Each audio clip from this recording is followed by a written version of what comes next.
Peço que você abra sua Bíblia no livro de Gênesis, capítulo 4. Vamos continuar nossos estudos nesse espetacular livro que o Senhor nos deu.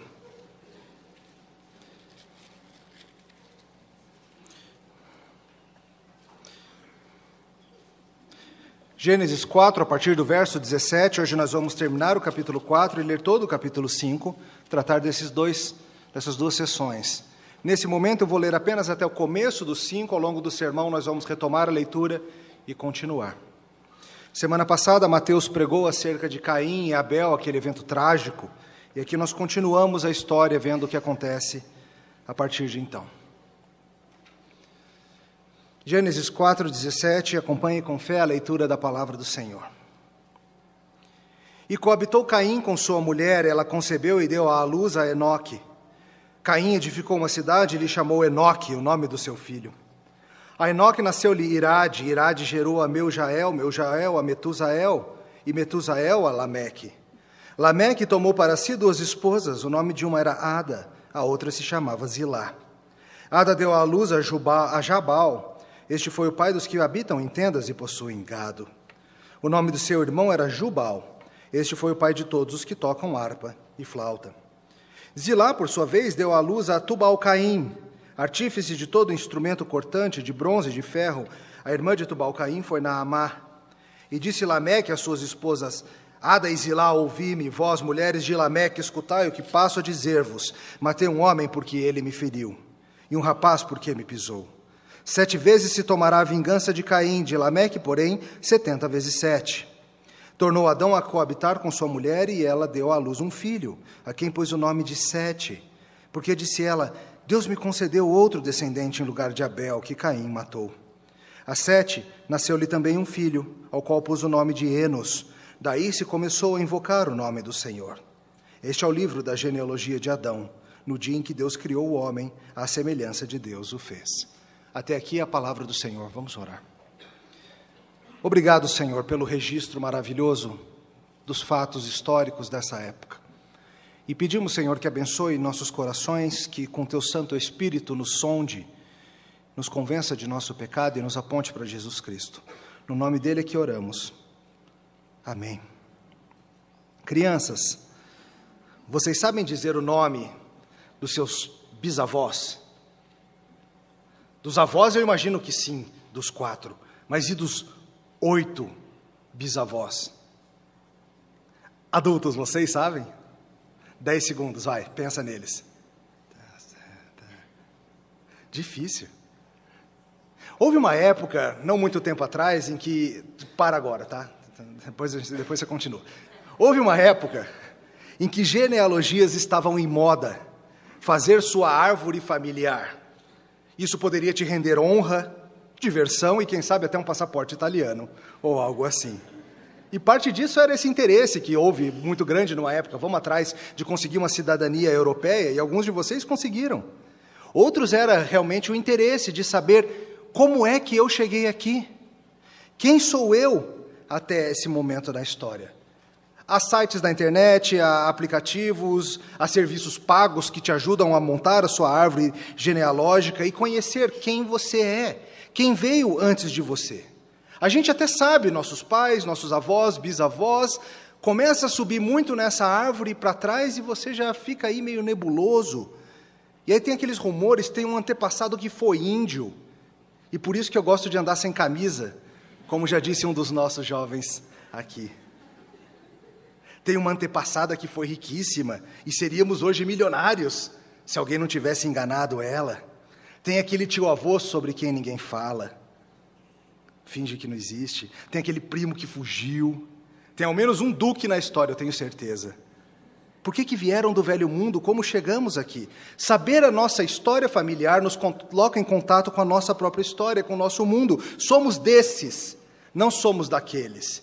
Pertencemos a esse grupo. Essa semana eu dei uma investigada na história da família Garófalo. Fui atrás de saber um pouco sobre isso. Talvez 2 ou 3 de vocês sabem.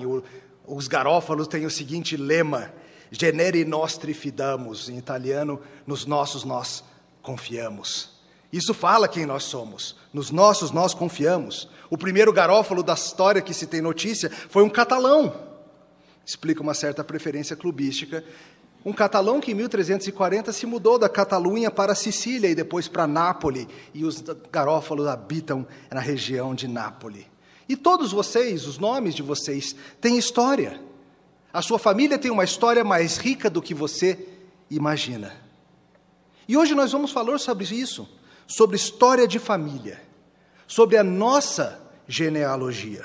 Hoje nós vamos ver que após os eventos tenebrosos de Gênesis 4, nós vemos a humanidade se dividindo, por assim dizer, em duas grandes famílias.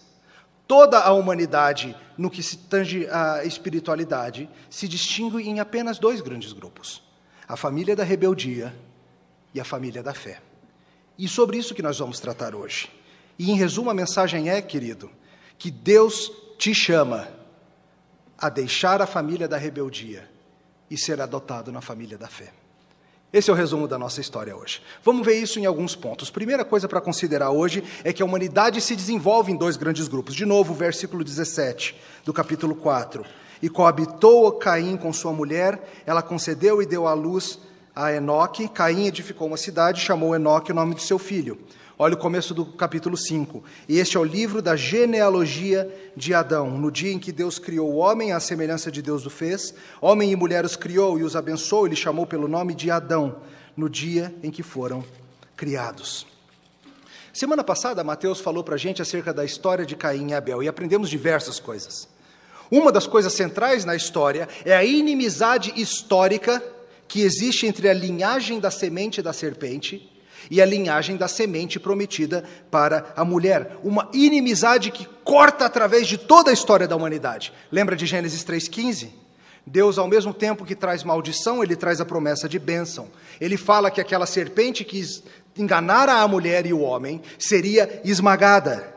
Mas antes de chegar a hora da serpente ser esmagada, a humanidade seria dividida historicamente naqueles que seguem a forma de pensar da serpente, a tentativa de autonomia, de viver longe de Deus, e aqueles que, pela fé, creem na promessa do Senhor. E repetidamente, ao longo da história, nós nos surpreenderemos, vendo que gente que parecia ser de um grupo, na verdade, era no outro grupo. Caim, por exemplo, no começo da história, parece que Caim vai ser o redentor, vai ser aquele prometido, aquele que vai trazer a solução para o problema. Mas chega o final da história e a gente vê que, infelizmente, ele não é o descendente esperado da mulher. Ele é filhote de serpente. Ele era do maligno. E Caim não somente deixa por terra as esperanças dos seus pais de ser aquele que traria descanso para a humanidade, mas pela primeira vez a terra experimenta sangue humano. E a terra ainda está tentando matar a sua saciedade. A sede de sangue da terra continua. No restante do capítulo 4, ele vai falar sobre o desenvolvimento dessa linhagem de Caim, geralmente associada à forma de pensar da serpente. E no capítulo 5, que nós vamos ler já já, nós vemos como Deus está guiando a linhagem escolhida em meio a toda essa perversidade, preparando o caminho para a redenção. E dessa forma é que Moisés nos conta como que essas coisas aconteceram. Lembre-se, ele está falando para ex-escravos do Egito, para que eles tenham um entendimento da história, de quem são, e fazê-los ver o cuidado de Deus sobre eles. Queridos, genealogias apontam para a fidelidade de Deus. Entenda isso. Aprenda a amar as genealogias da Bíblia. Elas mostram que você não veio do nada. Elas mostram que Deus estava preparando a tua existência há muito tempo. Geração após geração, Deus mantém viva a esperança. E Deus faz o que é necessário para que a semente não seja destruída, para que a fé não seja extinta na terra, para que a esperança da promessa na semente continue fértil em corações redimidos. E nós sempre veremos esse conflito ao longo da história. Inúmeros homens e mulheres que se levantam em rebeldia contra as promessas do Senhor, lutando para destruir a linhagem santa. A gente vai começar a ver isso com mais profundidade no capítulo 6, para a gente ver onde a corrupção humana chega. E depois a história segue, Torre de Babel, inúmeras ocasiões em que a perversidade humana e o descaso com a lei do Senhor se mostram.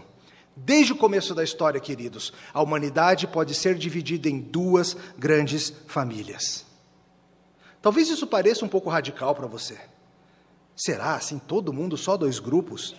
Essa divisão tão estanque acerca da humanidade? Afinal, a humanidade é extremamente diversa, em termos de religião, etnia, cultura, gostos. Copa do Mundo mostra essa diversidade, não mostra?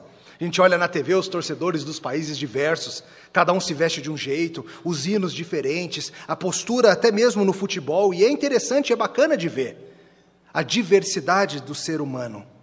Mas, ao mesmo tempo, a Bíblia nos ensina que no que diz respeito ao relacionamento com Deus, nós temos apenas 2 divisões. Primeiro é a posição em que todos nascemos, representados por Adão, nosso pai. Todos, por nascimento, nos encontramos na mesma situação de Adão e Eva depois da queda, culpados, envergonhados, rebeldes, jogando a culpa de nossas transgressões em tudo e em todos, condenados. Essa é a posição básica da humanidade. Todo mundo nasce nessa família. Por outro lado, há uma outra família que está sendo desenvolvida na terra. A família daqueles que, por adoção, se tornam parte da família de Cristo. Aqueles que creem no que Deus diz acerca da redenção. Aqueles que creem que há um caminho possível para voltarmos ao jardim. Aqueles que creem que Deus é quem provê o caminho por meio de derramamento de sangue. Sem derramamento de sangue não há remissão de pecados. Mas não adianta ser o teu sangue, querido. Tem que ser o sangue de alguém que te substitua. E nisso é importante que você note também, meu irmão, minha irmã, que quando a gente fala de linhagem e família, a gente está falando de linhagem espiritual. Não estamos falando de genética, não estamos falando de descendência física. É claro que há bênçãos maravilhosas associadas a nascer e ser criado numa família que teme ao Senhor, mas isso não basta. Caim foi ensinado por seus pais, assim como Abel, a adorar corretamente. Caim ouviu de seus pais as verdades acerca da queda e quem é a serpente. Caim ouviu de seus pais acerca de como funciona a redenção, mas Caim decidiu assim mesmo seguir no caminho da serpente. Ele era do maligno.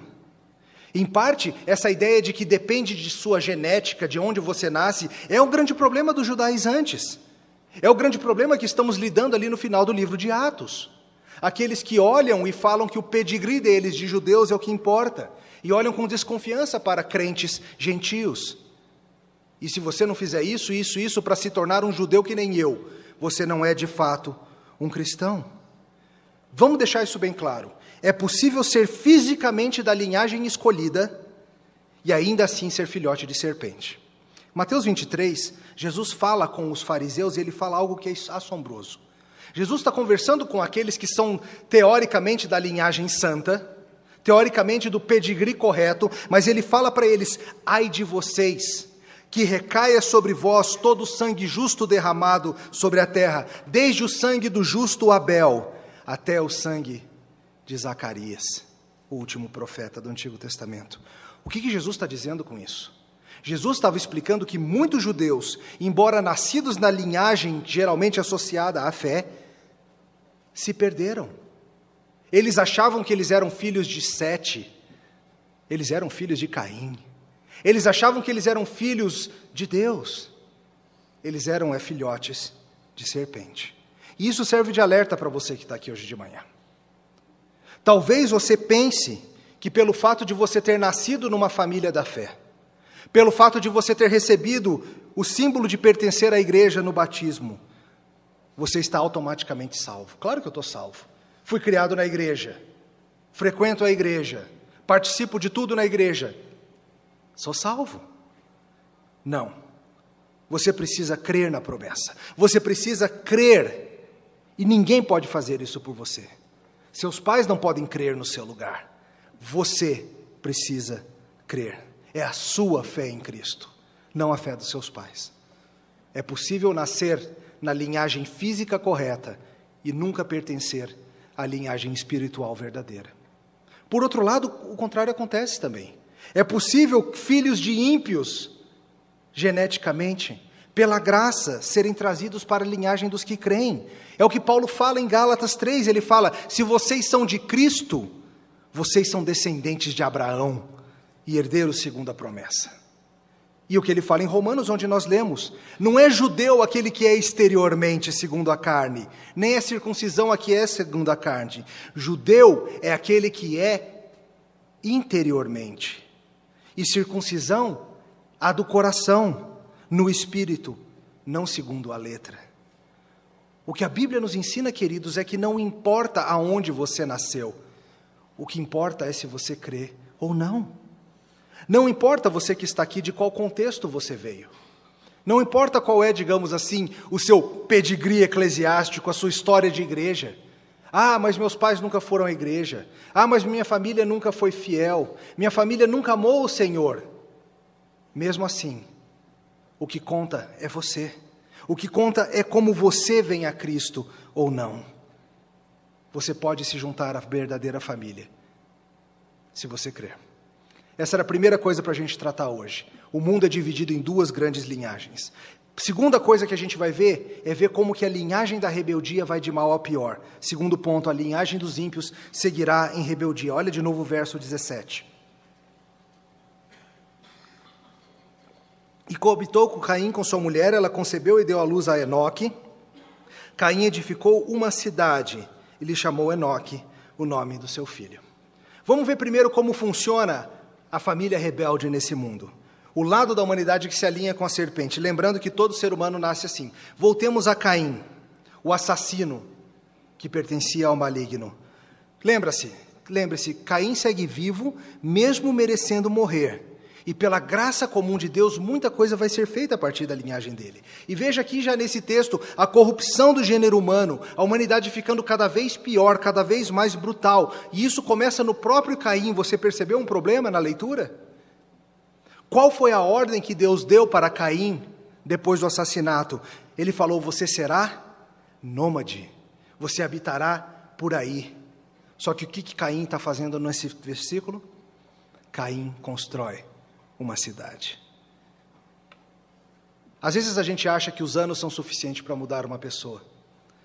Às vezes a gente acha que, não, com o tempo ele aprende. O problema, queridos, é que se o coração não for transformado, o que o tempo vai fazer é embrutecer o coração e piorar a rebeldia. No passado, Caim já havia escolhido agir autonomamente, ao fazer do jeito que ele achava certo. E aqui não é diferente. Deus falou que eu vou viver em tendas e habitar por aí. Não vou não. Vou fazer do jeito que eu acho certo. Vou construir uma cidade. As décadas não mudaram quem ele é. Aqui começa a cidade dos homens, como diria Agostinho. E Caim se estabelece em rebeldia. A gente não ouve falar mais dele, do que ele fez ou falou, mas o seu legado segue. E o seu legado segue até hoje. Caim, morto, ainda fala, todas as vezes que o seu coração se rebela contra Deus. E o mal vai ficando cada vez mais ousado. Queridos, entendam isso, dificilmente o mal se contenta com o que já tem. Os seus hábitos pecaminosos, se não colocados em xeque, se não cortados pela raiz, não ficarão estáveis e sob controle. Irão espiralar para baixo. Saiba disso, meu irmão, você que insiste em acarinhar o pecado. Ele não é doméstico. O pecado não é um animal doméstico. Ele vai te morder.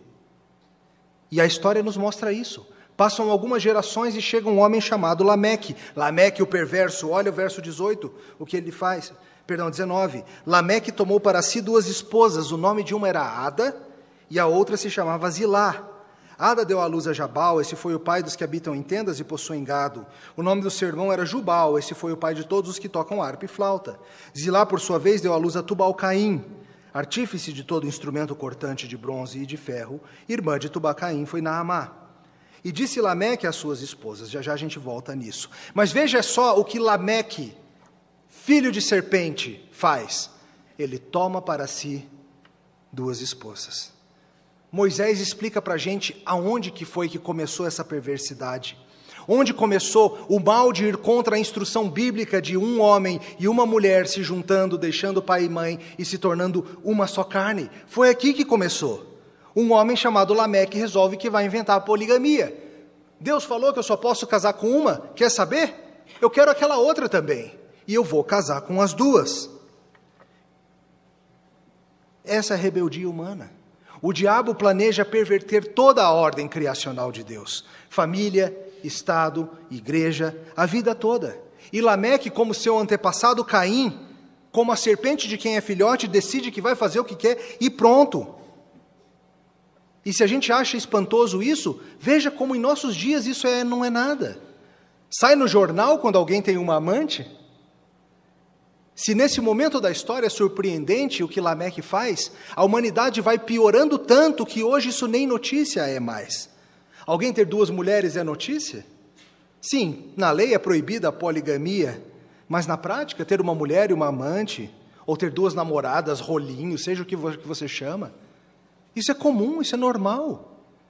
Em certos contextos isso é incentivado. Em certos contextos, o homem que é homem tem que ter mais de uma mulher. Porque, infelizmente, aquilo que era chocante ali numa geração logo depois de Caim, hoje já se tornou corriqueiro nesse mundo. Isso acontece com a violência também. Olha os versos 23 e 24. E disse Lameque às suas esposas: Ada e Zilá, ouvi-me, vós, mulheres de Lameque, escutai o que passo a dizer-vos. Matei um homem porque ele me feriu, e um rapaz porque me pisou. 7 vezes se tomará a vingança de Caim, de Lameque, porém, 70 vezes 7. Lameque compõe esse poeminha conhecido por aí como a Canção da Espada, o poemazinho maligno de Lameque. Esposas de Lameque, ouçam e tremam. Veja que esse é o contrário de um homem que deveria ser o protetor da sua esposa. Aquele que deveria dar a sua vida por sua esposa como seu líder. Aqui ele chama suas mulheres e fala: escutem aí e tremam de medo. Olhem como eu sou perverso. Ele não é o protetor de Ada e Zilá. Ele é a ameaça. Além da humilhação da poligamia que essas mulheres têm que viver, elas têm que viver com a violência do bravado desse homem que se acha o máximo. Alguém que se gloria na violência. Matei um homem porque me feriu. Matei um rapaz porque me pisou. A palavra hebraica aqui, Yeled, dá a ideia de um jovenzinho. Um jovenzinho. Alguma coisa aconteceu, a gente não sabe o quê. Sofreu uma ferida, matou de volta. Uma resposta completamente desproporcional. Mais tarde a lei vem para limitar a retribuição, para que esse tipo de coisa não acontecesse, para que a injustiça não reinasse. E se Caim viveu errante com sua vergonha por causa da sua violência, Lameque não tem vergonha não. Lameque se deleita na sua violência. Lameque usa a sua violência como medalha de honra no peito. Aquilo que foi dado por Deus como proteção para Caim, para que ele não fosse morto e vingado. Lameque fala: se Caim era assim, comigo vai ser muito mais, 70 vezes 7. Eu sou o bandidão desse país. Eu sou o maligno. Alguns sugerem que quando Jesus fala de perdoar o próximo 70 vezes 7 vezes, ele estaria fazendo uma reverência a isso, para mostrar como o reino da promessa da semente é contrário ao reino dos rebeldes da serpente. Se por um lado a gente fala de punição 70 vezes 7 vezes, Jesus Cristo insiste no perdão pelo mesmo número de vezes. E aí continua. Se isso aqui foi chocante no seu tempo, no nosso tempo não é mais. Liga a televisão para você ver, todos os dias alguém mata um jovenzinho porque ele pisou. Todos os dias alguém mata um homem porque o ofendeu. Se tornou comum, se tornou corriqueiro. A violência hoje habita em nossas cidades de forma absurda e quase não nos importa. Queridos, não se enganem, a linhagem da serpente vai de mal a pior. Não há esperança no pecado. Mas com tudo isso é importante que você note no nosso texto também que Deus opera mesmo através dos rebeldes, mesmo através desses pecadores. Seria fácil, nesse instante, nós pensarmos de uma maneira que vai contra as Escrituras, e tem muito crente que pensa assim. Muito crente acha que o diabo é tão poderoso quanto Deus, que o diabo tem liberdade para fazer o que quer e que ele domina esse mundo. Não é isso que a Bíblia ensina. A Bíblia nos mostra que o diabo, embora rebelde, é apenas um sujeito, debaixo do poder e da autoridade de Deus. E mesmo quando ele acha que está fazendo alguma coisa, ele está sendo usado por Deus para os propósitos divinos. E aqui a gente vê nesse texto isso acontecendo, por meio do que nós chamamos de graça comum. O que é isso? Graça comum é a maravilhosa ideia de que Deus usa mesmo descrentes, para produzir coisas boas. E Deus dá, mesmo para descrentes, coisas boas. E a gente vê isso aqui. Deus cumpre os seus propósitos, queridos. Deus comanda a humanidade e faz o que quer com ela. E Deus utiliza até mesmo a linhagem da serpente para isso. É a graça comum de Deus, dando capacidade para descrentes fazerem coisas maravilhosas. Você sabe disso. Não são somente os piedosos que aprendem a tocar piano bem. Não são apenas os justos que recebem capacidade atlética em comum. Não são apenas os que deleitam-se na lei do Senhor que recebem intelectos privilegiados.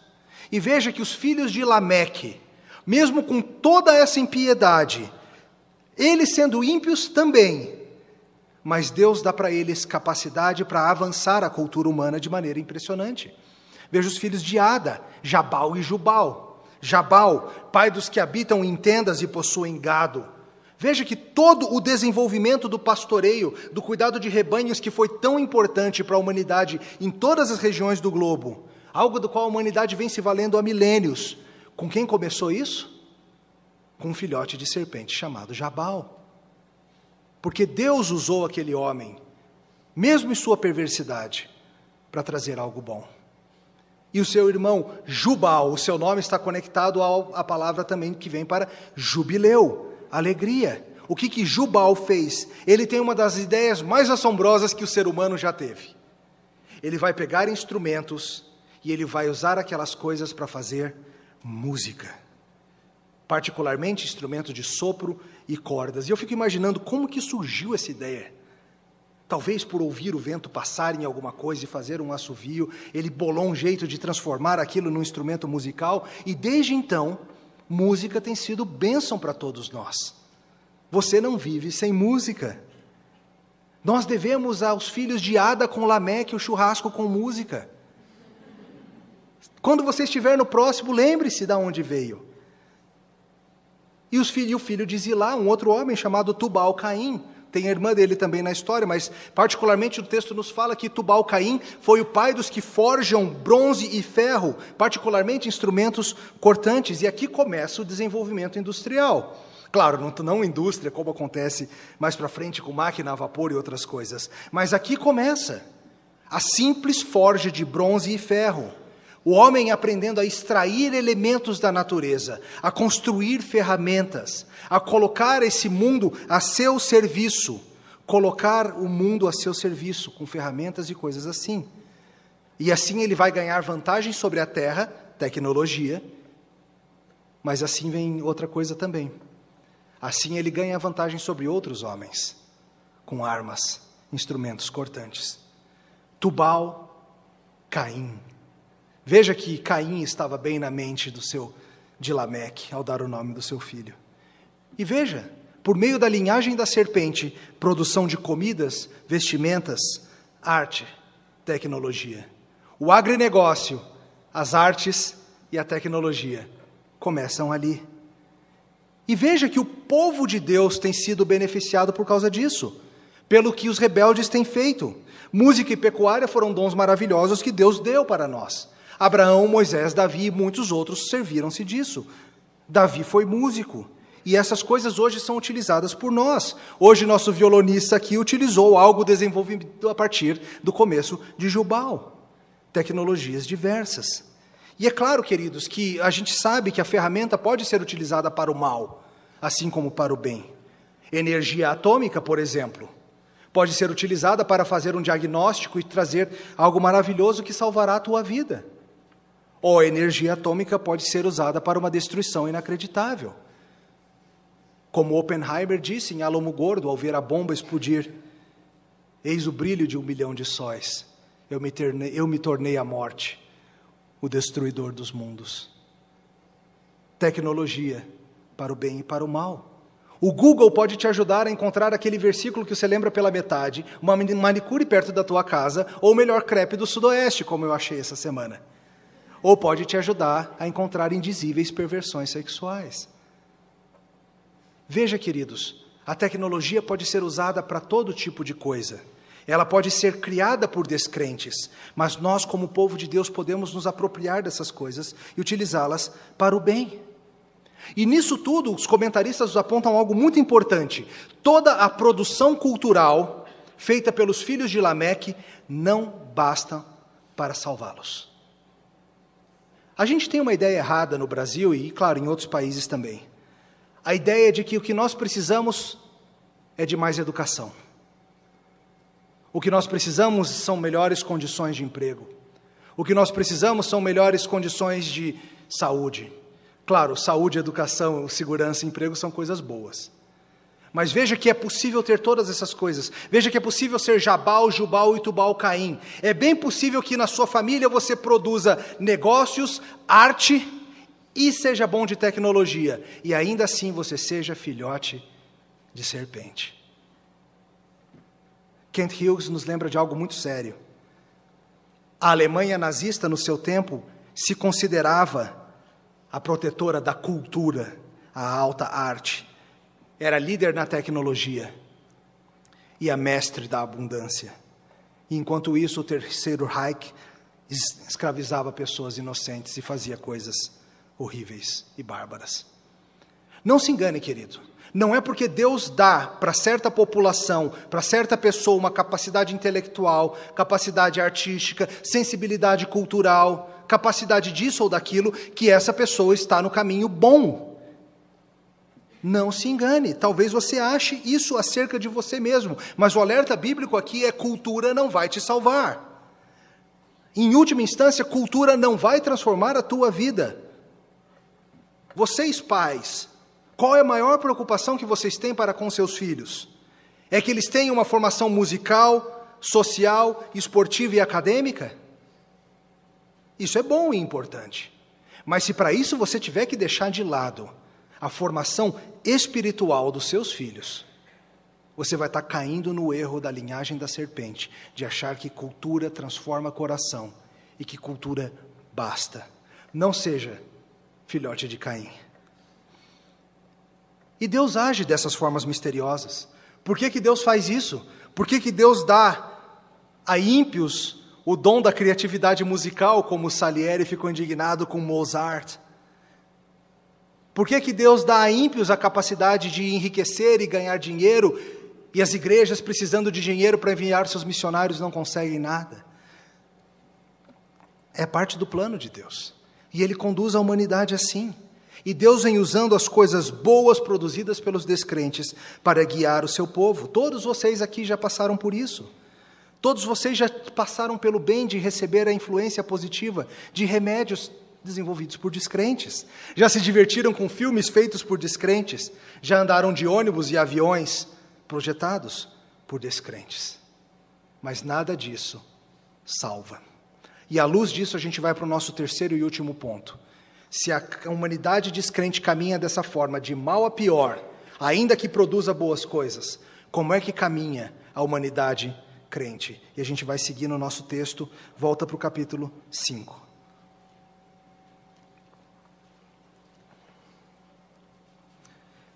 Este é o livro da genealogia de Adão. No dia em que Deus criou o homem, à semelhança de Deus o fez. Homem e mulher os criou e os abençoou, e lhes chamou pelo nome de Adão no dia em que foram criados.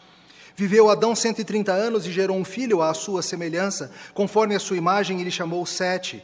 Depois que gerou a Sete, viveu Adão 800 anos e teve filhos e filhas. Os dias todos da vida de Adão foram 930 anos e morreu. Sete viveu 105 anos e gerou a Enos. Depois que gerou a Enos, viveu Sete 807 anos, teve filhos e filhas. Todos os dias de Sete foram 912 anos e morreu.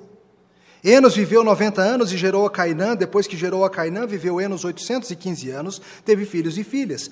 Todos os dias de Enos foram 905 anos e morreu. Cainã viveu 70 anos e gerou a Maalalel. Depois que gerou a Maalalel, viveu Cainã 840 anos e teve filhos e filhas. Todos os dias de Cainã foram 910 anos e morreu. Maalalel viveu 65 anos e gerou a Jared, que depois que gerou a Jared, viveu Maalalel 830 anos e teve filhos e filhas. Todos os dias de Maalalel foram 895 anos e morreu. Jared viveu 162 anos e gerou a Enoque. Depois que gerou a Enoque, viveu Jared 800 anos e teve filhos e filhas. E todos os dias de Jared foram 962 anos e morreu. Enoque viveu 65 anos e gerou a Metusalém. Andou Enoque com Deus, e depois que gerou a Metusalém, viveu 300 anos e teve filhos e filhas. Todos os dias de Enoque foram 365 anos. Andou Enoque com Deus, e já não era, porque Deus o tomou para si. Metusalém viveu 187 anos e gerou a Lameque. E depois que gerou a Lameque, viveu Metusalém 782 anos e teve filhos e filhas. E todos os dias de Metusalém foram 969 anos e morreu. Lameque viveu 182 anos e gerou um filho e pôs-lhe o nome de Noé, dizendo: Este nos consolará dos nossos trabalhos e das fadigas de nossas mãos, nessa terra que o Senhor amaldiçoou. Depois que gerou a Noé, viveu Lameque 595 anos e teve filhos e filhas, e todos os dias de Lameque foram 777 anos, e morreu. Era Noé da idade de 500 anos e gerou a Sem, Cã e Jafé. Queridos, o capítulo 5 introduz uma fórmula comum no livro de Gênesis, as gerações. Diferente da linhagem de Caim, a linhagem de Sete recebe mais atenção, com idades, com o nome dos filhos, etc. e tal. No final das contas, como um comentarista sugere, isso mostra para a gente que a linhagem de Lameque e Caim, embora tenha suas curiosidades, não importa muito não. Mas a linhagem daqueles que invocam o nome do Senhor, essa permanece. Na história do povo de Deus, cada um é importante, viva muito ou pouco, faça grandes ou pequenas coisas. E nisso tudo veja que Deus segue mantendo viva a sua promessa, aquilo que Ele prometeu. Por natureza somos caídos, mas Deus pode intervir e fazer algo no nosso meio. Depois da morte de Abel, parecia que a situação estaria complicadíssima. O primogênito não só deixou de fazer o que tinha que fazer, mas ainda por cima matou Abel. Abel significa vapor, névoa, neblina, algo efêmero. Hevel. Você que estava aqui na série de Eclesiastes já ouviu essa palavra. É o que aparece em português como vaidade. Tudo é vaidade. E esse texto nos lembra que tudo nesse mundo é Abel. Tudo nesse mundo, no final das contas, é uma vaga lembrança daquilo que deveria ser sido, mas que o pecado matou. E Adão e Eva logo têm outro filho, e eles chamam-o de Sete, que significa dado por Deus, uma dádiva. Eva sabe que esse outro filho é graça de Deus, apontado por Deus. E o texto nos diz, no verso 25 do capítulo 4, que Deus lhe deu outra semente, a mesma palavra utilizada em Gênesis 3,15. A serpente tentou usar Caim para acabar com o plano, mas o plano continua. O plano sempre continua. A serpente continua tropeçando em si mesma, mesmo que não tenha perna. E após passarem pela tragédia de perder Abel, que se foi como neblina, agora chega Sete. E como diz o verso 3, Sete é a imagem de Adão, imagem e semelhança de Adão. Embora criados e caídos, nós continuamos sendo a imagem de Deus, mas algo é particularmente dito acerca de Sete. Não que os outros não fossem, mas Sete tem uma semelhança com Adão que Caim não tinha. Sete se assemelhava a Adão, porque era alguém que cria na promessa da redenção. E a partir de Sete nós vamos ver geração após geração de homens e mulheres que se chamam pelo nome do Senhor e que seguem crendo na promessa. Sete é a imagem de Adão. Abel se foi, mas logo o nome do Senhor começa a ser invocado. Santos vão e vêm, queridos. Santos vão e são mortos aqui e ali. O sangue deles segue clamando. Abel, o primeiro de muitos mártires da igreja. Mas a igreja segue. E se por um lado os descendentes de Caim fizeram coisas impressionantes, os descendentes de Sete farão algo que é ainda mais impressionante e ainda mais duradouro. Está lá no capítulo 4, 26. A Sete nasceu-lhe um filho, ao qual ele pôs o nome de Enos, e daí se começou a invocar o nome do Senhor. Nos escritos mosaicos, essa expressão invocar o nome do Senhor, ela tem um sentido muito particular. Ela implica em adoração. A ideia do que nós estamos fazendo aqui hoje, estamos aqui reunidos para invocar o nome do Senhor, mas também tem a ideia de proclamar o nome do Senhor, algo que está acontecendo agora também. A partir de 7, nós encontramos homens e mulheres que vivem dedicados à adoração, que vivem dedicados à proclamação da verdade, que vivem dedicados a viver a vida pela fé e não pela vista. O povo que é conhecido por meio da sua adoração. Você que se diz cristão, a sua vida é conhecida por tal coisa? Por invocar o nome do Senhor? Ou estar na igreja com culto é algo secundário? É algo que se der para fazer, você faz, mas 2 vezes por domingo? Não. Essa é a característica da linhagem prometida. Nós invocamos o nome do Senhor. E veja que o texto, apesar de nós invocarmos o nome do Senhor, deixa bem claro que a morte continua agindo entre nós. Você viu a formulazinha que aparece? Fulano teve tantos anos, fulano teve filhos e filhas, fulano morreu. Porque esse é um lembrete sóbrio, que a morte vai continuar agindo, mesmo naqueles que são do Senhor. Como diz um autor, a vida é que nem uma novela, uma ficção de mistério. E você sabe que uma hora ou outra você acaba sendo a vítima. E esse refrãozinho aparece de novo e de novo, viveu, gerou, morreu. Viveu, gerou, morreu. Até que chega na 7ª geração a partir de Adão e algo estranho acontece. Depois você conta na sua Bíblia, Lameque, por um lado, é a 7ª geração a partir de Adão pela linhagem de Caim. Quando chega na 7ª geração de Adão pela linhagem de Sete, algo acontece. Enoque nasceu, Enoque teve um filho. Enoque o quê? Como é que é? Enoque já não era porque Deus o levou? A Bíblia fala sobre esse homem e a gente sabe muito pouco sobre ele. Enoque andou com Deus. Ele tinha um relacionamento próximo com Deus de tal forma que algo acontece. Hebreus fala um pouco mais sobre ele. Pela fé, Enoque foi trasladado, ou seja, foi levado diretamente para os céus. Para não ver a morte, não foi achado, porque Deus o trasladara.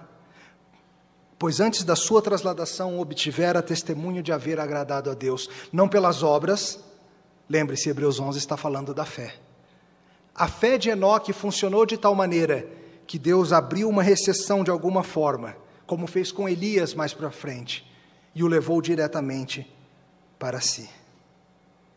Pensando bastante no pastor Vadislau esses dias, teve aí na UTI, e ele falando sobre esse texto, ele sempre fala da seguinte maneira. Eu imagino que Deus estava andando com Enoque, o dia foi chegando no final, e Deus falou para Enoque, olha só, está mais perto da minha casa do que da sua. Quer ficar? E assim Enoque se foi. Essa estranha exceção, lembrando para a gente que embora a morte apareça de novo, a morte não é o final da história.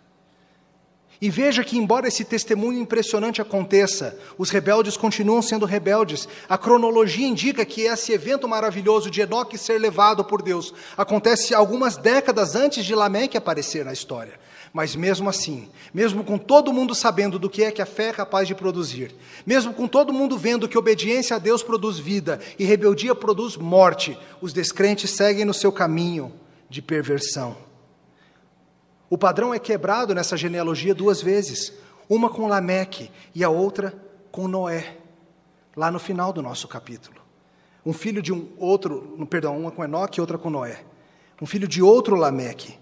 Moisés para novamente a genealogia para falar algo sobre esse homem, introduzindo já essa personagem que vai tomar conta dos próximos capítulos. E Lameque, um Lameque bom, ele olha para o seu filho recém-nascido e dá para ele o nome de Noá, que é uma palavra que soa muito parecido com Nuá, o hebraico para descanso. E ele fala, quem sabe chegou a hora da gente finalmente ter descanso. Quem sabe vai ser por meio desse meu filho. Quem sabe este é aquele que Deus prometeu para Eva, para Rava, a mãe dos viventes. Quem sabe vai ser esse nenenzinho que vai trazer descanso para a gente, que vai trazer o fim da maldição que Deus colocou sobre a terra. Os que se chamam pelo nome do Senhor vivem pela fé na promessa.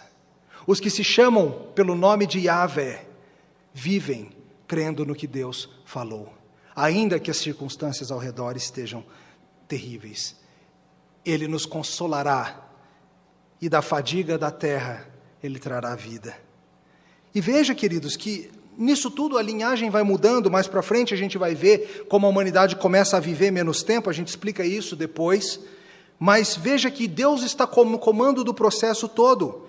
Por um lado, a semente da serpente está crescendo, a rebeldia está se prolongando, mas Deus sabe o que está fazendo. E ao longo da história sempre vai ter momentos, sempre teremos momentos em que parece que a semente da serpente está triunfando. Mas Deus sempre mantém o seu povo fiel de alguma forma. Elias achou que não tinha ninguém fiel, mas tinha.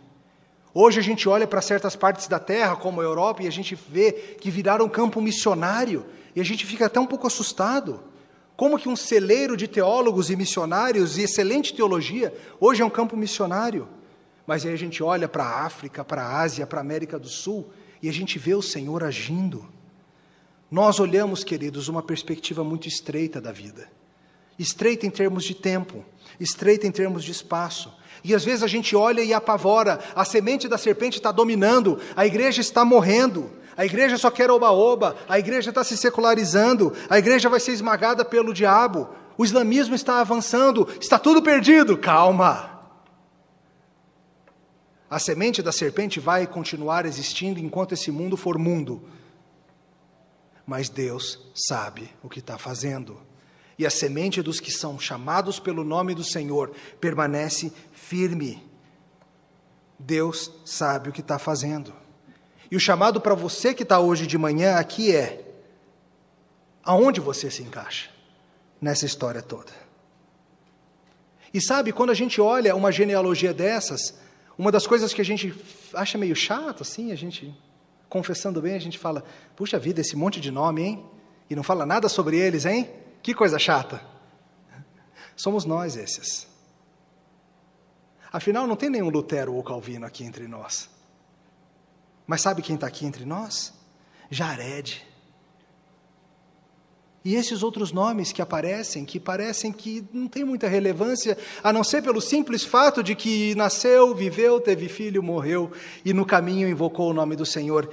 É por meio dessas coisas ordinárias que a igreja vai seguindo. Quem é Maalael? O que ele fez? Como que ele amou? Como que ele serviu? Do que ele gostava? No que ele era bom? Nós não sabemos. Mas a gente sabe a quem ele pertence. A gente sabe qual é a família dele. E sabe, meus irmãos, talvez daqui a algumas gerações, os seus bisnetos, tataranetos, tenham você como um nome numa linha familiar, numa árvore genealógica, e seja apenas uma curiosidade histórica. Mas se nós somos parte da simples linhagem que propagou o nome do Senhor entre nós, isso basta. Esse é o maior serviço que você pode fazer nessa terra.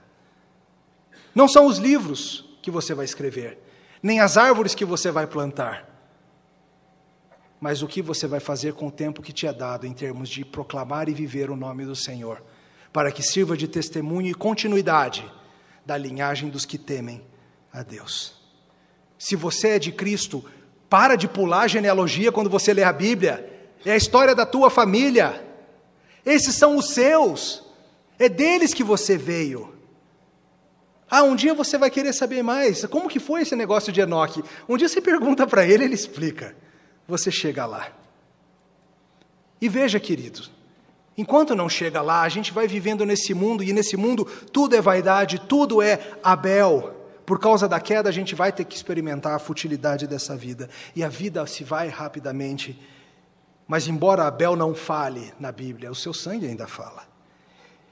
E nesse mundo você vai ter que se alinhar de um lado ou de outro. Ou você é filhote da serpente que nem Caim e vai para o lugar dele, por mais inteligente, cheio de cultura que você seja. Ou você é da linhagem de Cristo e se alinhar a Deus. E você vai ter como família 7. Maalael, Jared, Noé, Isaac, Jacó, Moisés, Davi, Daniel, Neemias, Esther, José, Maria. Os que recebem pela fé o cumprimento da promessa no Redentor bendito Jesus Cristo, mudam de vida. Tem um jeito de você invocar o nome do Senhor, se tornando cristão, recebendo um novo nome. Genealogias são importantes e elas podem ser mudadas. Queridos, quando uma criança é adotada, ela recebe uma nova certidão de nascimento. Eu vi isso há pouco tempo. E ela recebe uma nova genealogia. Eu já vi isso bem de pertinho e é doce de ver. O único jeito de você mudar de família é se você for adotado. Não tem outro jeito. E a boa notícia é que Jesus Cristo te oferece a adoção. Pela fé. Se você receber pela fé a promessa de Cristo de que aquele que nele crê não perece, mas tem a vida eterna, você se tornará parte dessa linhagem espiritual que vem desde Sete e seguirá até a eternidade. Não importa se você é Dutra, Cruz, Sabino, Silva, Heringer, Guerra, Oliveira, Bessone, Geringer, Schultz, Ribeiro, Mendonça, Carneiro, Matos, Sintra, Mortosa, Carvalho, Green, Donato, Mansano, Lima, Fernandes, Bimbato, Vilela, Cavalcante. Você vai viver e você vai morrer. O que importa é se na hora de morrer você tem o sobrenome de Cristo também. Sabe, a sua história pode mudar. Não com sua genética, não com suas obras, não com seus feitos, mas por meio de crer no Cordeiro. E aqui a gente encerra a nossa história. Hoje a gente deixa Noé. O neném Noé nasceu e teve filhos. Será que é ele? Será que finalmente teremos descanso de nossas obras? Será que Noa chegou? Ainda não é, não. Mas aguenta um pouco mais. Vai valer a pena esperar. Oremos. Senhor, nós te louvamos por Jesus Cristo, a semente. Nós te louvamos, Senhor, porque Ele muda a nossa história, nossa genealogia, nosso passado, nosso presente e nosso futuro. E nós te louvamos porque fomos adotados por meio da fé na obra do Cordeiro Santo. Ajuda-nos, Senhor, a amar nossa família. E ajuda-nos, Senhor, a sermos corajosos